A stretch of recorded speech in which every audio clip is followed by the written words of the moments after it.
Philadelphia kind of likes Georgia Bulldogs, right? I heard. Okay. How was your meeting with them? It was good. It was really good. Like you said, a bunch of the guys up there. So I got to talk to him and just kind of get a feel for them, but as well as all the other teams as well. So who'd you who did you meet with Howie Roseman? Did you connect with him? Yes, sir. You did? I met with the whole staff basically. I met everyone from the higher Roseman to the janitor. So it was really cool and a good opportunity for me just to, kind of walk through the building and just be able to shake hands and meet new people as well and all the other visits. The irony of Howie Roseman being interested in all these Georgia Bulldogs. You're aware of where he went to school, though, right, Malaki? Yes, sir. Okay. Yes, sir. Isn't it interesting that a Gator likes so many Bulldogs, Malaki? Isn't that interesting? Yes, sir. Okay. I don't want to get you in any trouble here. Who did you vibe with? Are you willing to share that? Who you're like, okay, I could play for that guy or that team or that place? Yeah, really, it might sound like a cliche answer or whatever, but really everyone. Like I said, I really got a good opportunity just to like really sit down with people and talk, whether it was through Zoom or on a visit. But just really figure out, the people in the building and how they run the organization. And, each team is a little different, but I think I connected with a lot of people on different levels, in different organizations. Okay, so who from your tenure of playing at Georgia that has gone on to the NFL do you reach out to as somebody to connect with about this process or about the draft or about anything, Malaki? Yeah, I think Chris Smith is huge.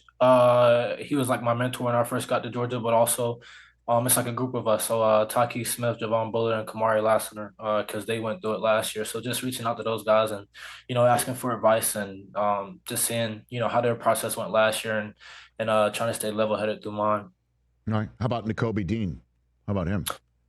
Yeah, so I talked to Kobe a few times. Not a lot, but a few times just reaching out to him just because of the type of guy that he is and his character and his leadership. It's always good to learn from him. Plus, he can tell you a good real estate agent in Philadelphia, right, Malaki? He can tell you about that. Yes, sir. Okay. Yeah, I keep hammering on that too. Although I am seeing a lot of you to the Ravens. I'm seeing a lot of that in mock drafts. Yes, sir. How was your chit chat with them? It was good. It was real good.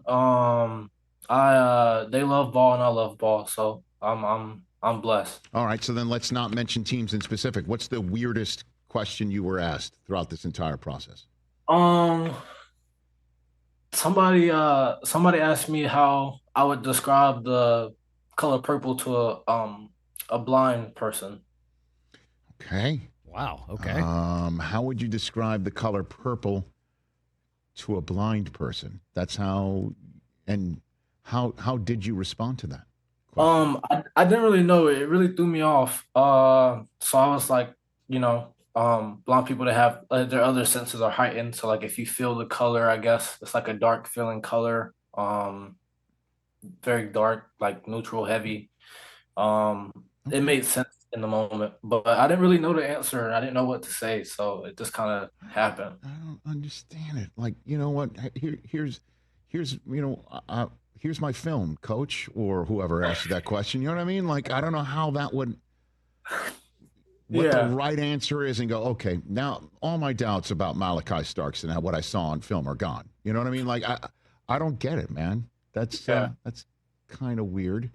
But you made it through. Congratulations on all of that. Catch the Rich Eisen Show live weekdays from 12 to 3 p.m. Eastern on Roku Sports Channel in the U.S.